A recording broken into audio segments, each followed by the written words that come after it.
지난 주간에 영아부 성경학교가 마쳐지고 유치부 성경학교도 마쳐지고 이제 내일부터 유년부 성경학교가 시작되어지고 중고등부 수련회도 시작되어지고 목요일부터는 초등부 성경학교가 시작이 되어집니다.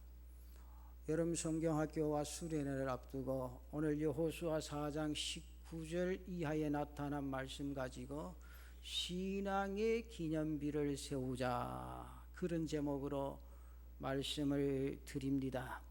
오늘 우리가 지금까지 살아오면서 어떤 특별한 일 혹은 특별한 순간을 체험하고 그것을 기억하고 기념하기 위한 어떤 상징물들을 가지고 계시는 분 계십니까?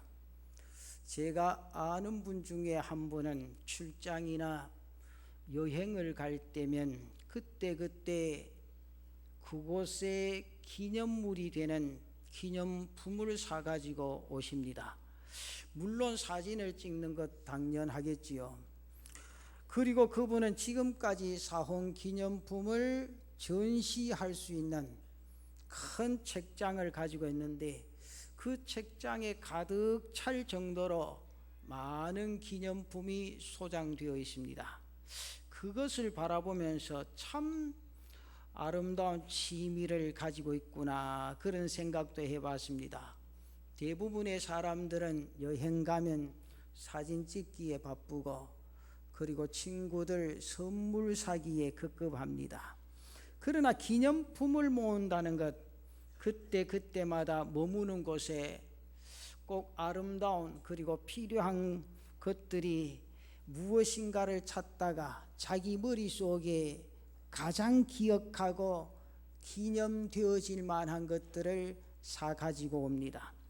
그 가운데 가장 애착을 가지는 것 몇 가지가 있는데 특별한 경험을 한 곳에서의 기념품입니다. 어떤 위기를 만났다거나 혹은 난감함에 처했다거나 그렇게 힘든 곳에서 구입한 기념품은 각별히 다른 한쪽에 두고 애정을 가지고 본다는 겁니다. 하나님께서 자신을 도왔기 때문에 잘 극복할 수 있었다는 신앙 고백적인 차원에서 그것을 바라보면서 감사하고 더 하나님을 의지할 수 있다는 사실입니다. 사랑하는 성도 여러분, 이러한 기념물이 우리의 삶 속에 무엇이라고 생각을 하십니까? 사람들은 무엇인가를 기억하고 그리고 기념하는 것을 대단히 좋아합니다. 그래서 생일이나 기념일이나 혹은 절기나 이러한 날들을 정하고 그 날을 상징적으로 지킵니다. 그런데 여러분들의 개인적인 기념일 혹은 기념물이 무엇이라고 느껴지십니까? 지금까지 살아오시면서 어떤 특별한 일 그리고 특별한 순간을 체험하고 그리고 그것을 기억하고 기념하기 위한 기념물, 우리에게는 이러한 것들이 필요할 때가 있다는 사실입니다. 우리가 이 세상의 삶을 살아가면서 더 의미 있고 그리고 더 아름다운 신앙생활을 하기 위해서 이러한 것들도 필요합니다. 오늘 하나님께서 우리에게 이것의 의미와 중요성 그리고 필요성에 대해서 말씀해 주십니다. 이스라엘 백성이 요단이라는 그런 장벽을 만났지만은 그것을 믿음으로 극복해 나가고 있습니다. 요단은 저들에게 있어서 커다란 장애물이었습니다. 저들 앞에 흐르는 요단은 지금 언덕까지 흘러넘치는 그런 상황입니다. 여호수아 3장 15절에 나타난 말씀을 보면 보리와 밀을 거두는 시기는 언덕에 넘쳤다고 하지 않습니까? 그 깊이가 약 12척이라 그랬습니다. 쉽게 표현을 한다면 3.6m쯤 됩니다. 이 장애가 있음에도 불구하고 저들은 최선을 다했습니다. 그리고 법궤를 따라 곧 하나님을 따라 움직였다는 사실입니다. 또한 저들은 스스로 성결케 하고 이제 믿음으로 요단을 건너십니다. 그때 하나님께서 기사를 행하셔서 요단을 가르시고 저들이 요단을 무사히 건너가게 됩니다. 그리고 이 요단을 다 건넌 후에 여호수아와 백성들에게 말씀을 합니다. 여호수아 4장 5절에 나타난 말씀 보면 그들에게 이르되 요단 가운데로 들어가 너의 하나님 여호와의 궤 앞으로 가서 이스라엘 자손들의 지파 수대로 각기 돌 한 개씩 가져다가 어깨에 매라. 이것으로 그들은 요단강에 돌비를 세우고 요단에서 떨어진 길갈로 이동해서 그곳에 진을 친 후에 다시 돌비를 세웁니다. 이것은 저들에게 있어서 신앙의 기념비였습니다. 그럼 이것이 보다 구체적으로 의미하는 것이 무엇입니까? 왜 하나님께서는 이것을 세우라고 말씀을 하셨습니까? 오늘 하나님께서는 우리에게 그 이유와 필요성을 명확하게 말씀해 주시면서 이것이 우리에게도 있어야 중요한 것임을 말씀해 주십니다. 오늘 여호수아 4장 6절과 7절에 나타난 말씀 보면 이렇게 말씀을 합니다. 이것이 너희 중에 표징이 되리라. 후일에 너희의 자손들이 물어 이르되 이 돌들은 무슨 뜻이냐 하거든 그들에게 이르기를 요단물이 여호와의 언약궤 앞에서 끊어졌나니 곧 언약궤가 요단을 건널 때에 요단물이 끊어졌으므로 이 돌들이 이스라엘 자손에게 영원히 기념이 되리라 하리라. 그렇게 말합니다. 오늘 하나님께서 먼저 그 이유에 대해서 두 가지로 여호수아를 통해서 말씀을 하십니다. 그 첫째는 항상 은혜와 감격 속에 살아가게 하기 위해서라는 사실입니다. 그래서 6절 말씀에 이렇게 말씀하죠. 이것이 너희 중에 표징이 되리라. 너희 중에 표징이 되리라. 여기 표징이라는 사인이라는 말은 기념, 증거라는 말입니다. 다시 말씀드리면 이 돌을 세운 지금의 이스라엘 백성들에게 두고 기념이 되게 하기 위해서라. 그런 말씀입니다. 저들이 가나안을 정복하고 그 땅에 정착했을 때 그곳을 지나다니면서 그들 자신들이 세운 돌을 보게 될 겁니다. 그러면서 그때의 그 감격, 그때의 그 은혜를 기억하기 위해서 그 자리에 다시 찾게 될 것입니다. 그때 이 돌비를 보는 저들의 마음이 어떠하겠습니까? 아무것도 없다면 그냥 그것을 무심코 지나가게 될지도 모릅니다. 설사 그곳에 와서 옛날을 회상해 볼 때 아무런 기념적인 것이 없다면 그냥 지나치고 말게 될 겁니다. 그러나 그곳에 어떤 기념물, 상징물이 놓여져 있다면 더 생생히 그때를 기억하면서 감사하고 더 생생히 그때를 기억하면서 감격하며 갈 수 있습니다. 그래서 이스라엘은 그때마다 이러한 것을 그 자리에 세웠다는 사실입니다. 오늘 요단강에서 취한 돌을 세우는 것 외에 구약 성경 사무엘상 7장에 나타난 말씀을 보면 또 하나의 기념비를 세우는 것을 볼 수가 있습니다. 사무엘이 이스라엘 백성들을 미스바로 불러 모으고 그곳에서 회개를 하고 하나님 앞에서 대각성 운동을 벌일 때 블레셋이 쳐들어옵니다. 그때 사무엘이 하나님께 번제를 드리고 기도할 때 하나님께서 큰 우레를 일으켜 블레셋군을 물리치게 됩니다. 이에 사무엘과 백성들은 그곳에 돌비를 세우고 에벤에셀이라 그렇게 했습니다. 바로 도움의 돌이라는 말입니다. 하나님께서 우리를 여기까지 도우셨다는 의미입니다. 성경에 구체적으로 드러나 있지는 않지만 이스라엘에 가보면 곳곳에 기념비, 기념돌들이 있습니다. 바로 하나님께서 하신 일, 그분의 은혜를 늘 기억하며 감사로 살아가기 위해서입니다. 사랑하는 성도 여러분, 오늘까지 하나님의 은혜로 살아오신 줄로 믿습니다. 앞으로도 우리는 하나님의 은혜 가운데 살아가게 될 겁니다. 내 자신의 삶에 그 은혜가 날마다 기억이 되어지면서 내 삶이 늘 감사로 연결어지는 귀한 은혜가 있으시기를 바랍니다. 이것은 믿음의 사람들이 영적인 삶의 질서와 체계를 잡게 하는 데 필요한 겁니다. 우리가 그때 하나님의 특별한 은혜를 기억하는 기념품, 기념물을 가지고 있다면 그것을 통해서 고난 가운데 함께 하신 하나님을 알게 되고 기도 응답을 허락하신 그 은혜를 잊지 않게 될 줄로 믿습니다. 그래서 각 영역 속에서 체험한 하나님을 기념하기 위한 것은 오늘 우리가 그 하나님을 더욱 바라보고 더욱 의지하고 더욱 의뢰하게 되어진다는 사실입니다.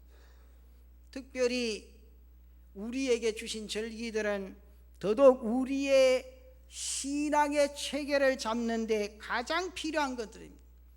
성탄절이 그렇습니다. 부활절이 그렇습니다. 감사절이 그렇습니다. 강림절이 그렇습니다. 이 절기들은 단지 형식으로 둔 것이 아니라 그때 절기를 통하여 하나님께서 우리에게 오시고 그리고 우리를 위하여 행하신 일들을 알게 하시고 그리고 그 의미를 새기면서 우리의 신앙의 생활의 질서와 체계를 세워나가게 한다 그 말입니다. 그래서 절기는 우리에게 참으로 중요한 날들입니다.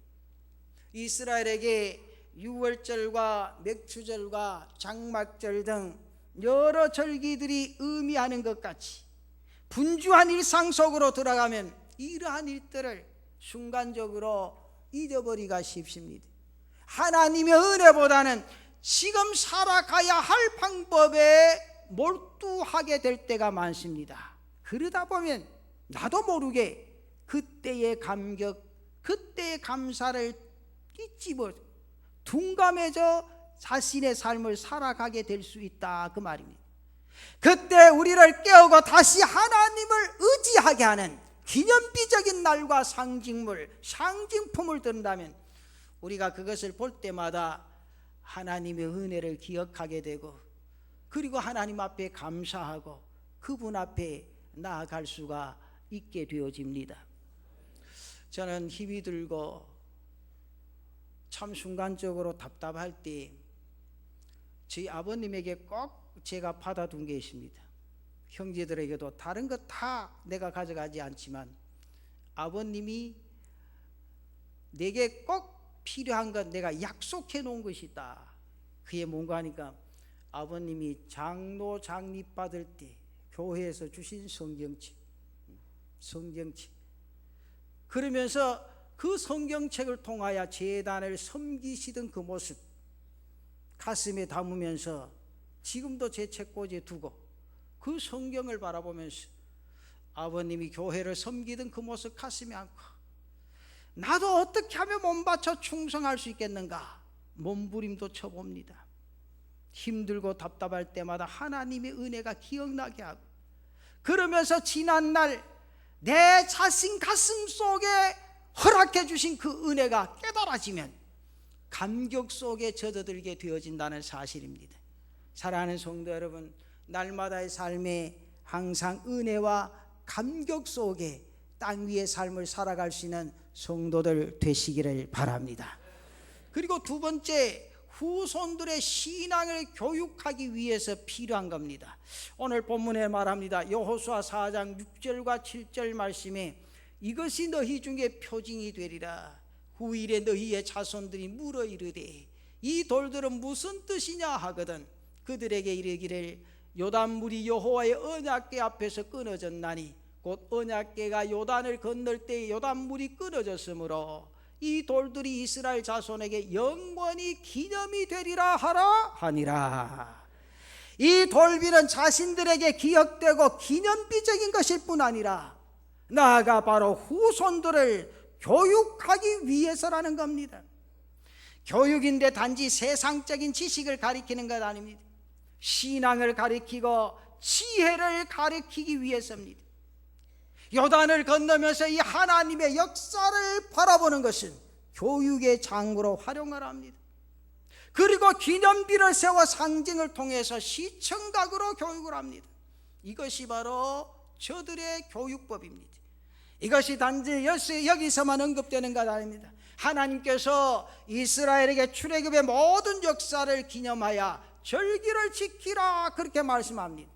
이 절기를 지키는 과정에서도 저들은 다 교육의 창구로 활용을 합니다.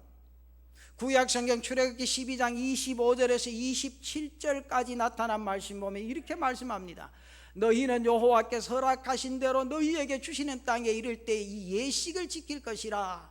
이후에 너희의 자녀가 묻거든 이 예식이 무슨 뜻이냐 하거든 너희는 이르기를 이는 여호와의 유월절 제사라.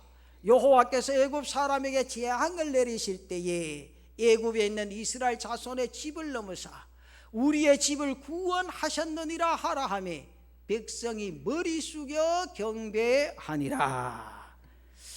여러분, 맥추절이나 장막절도 마찬가지입니다. 모든 절기나 특별한 일은 교육의 현장 그 자체였습니다. 오늘 우리에게 주어진 절기도 교육의 장이 되어져야 합니다. 모든 것을 상징과 함께 교육의 장으로 활용하는 지혜가 필요합니다. 가장 좋은 교육이 무엇입니까? 시청각 교육입니다. 눈에 보여지는 교육이 가장 효과적입니다. 그래서 기념비를 세우는 겁니다. 기념물을 두는 것입니다. 그것을 활용하는 겁니다. 예수님께서 십자가를 앞두시고 제자들과 함께 하신 것이 무엇인지 기억이 나십니까?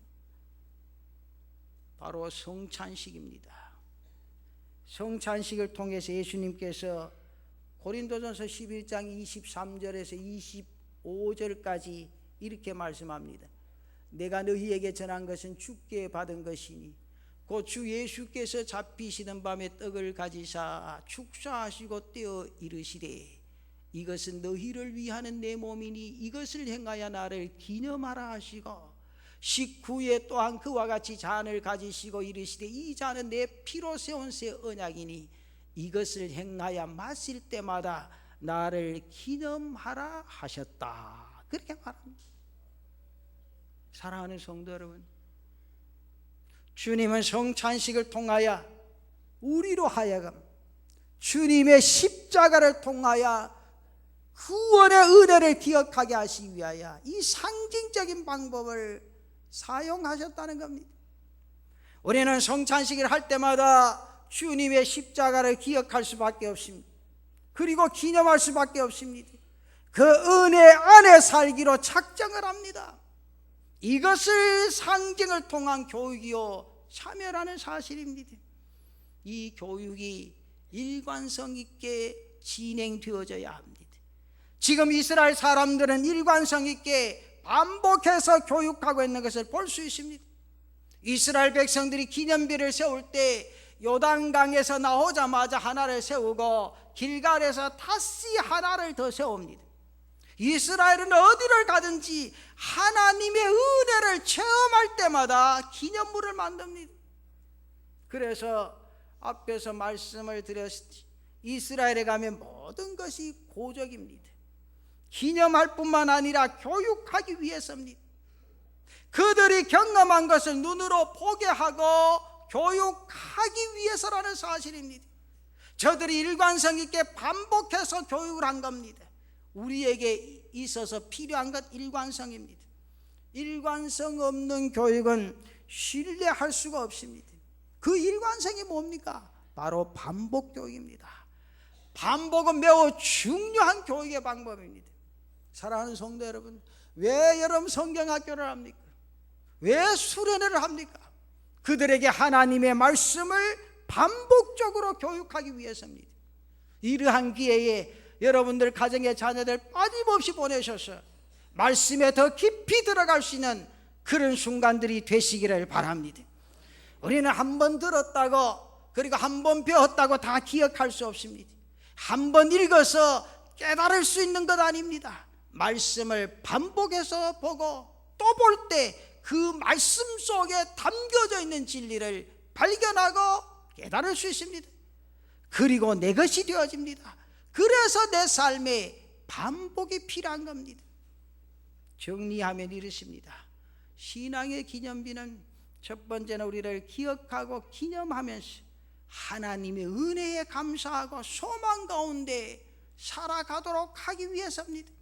그리고 두 번째는 후손들을 신앙으로 교육하기 위해서입니다. 이것을 위해서 기념비를 세우라고 하신 겁니다. 사랑하는 성도 여러분, 오늘 우리는 이 말씀을 가슴에 감고 정말 신앙의 기념비를 세우면서 땅 위의 인생의 삶에 하나님의 뜻을 이루어갈 수 있는 귀한 은혜가 있기를 바랍니다. 나 자신의 신앙을 더 온전히 세우고 그때마다 하나님의 은혜를 기억하고 기념하기 위해서, 그리고 내 뒤에 사람들에게 교훈이 되고 교육하기 위해서 꼭 필요합니다. 그래서 우리는 하나님의 은혜를 체험한 그 순간, 그때 가장 의미 있는 것으로 내 자신의 가슴 속에 기념물적인 것으로 기억하고 하나님의 뜻을 더 분명하게 이루어 드릴 수 있는 사랑하는 성도들 되시기를 바랍니다. 그리고 금번 이 성경학교 수련을 통하여 사랑하는 교사님들, 정말 이 때가 얼마나 중요한 때라는 사실을 인지하고 그들에게 말씀을 주입시키고 반복해서 교육함으로 말미암아 이 세상에 어떠한 고난이 자신의 삶에 엄습해 온다고 할지라도 말씀 부여잡고 승리해 갈 수 있는 믿음의 사람으로 교육할 수 있는 귀한 은혜가 있으시기를 바랍니다.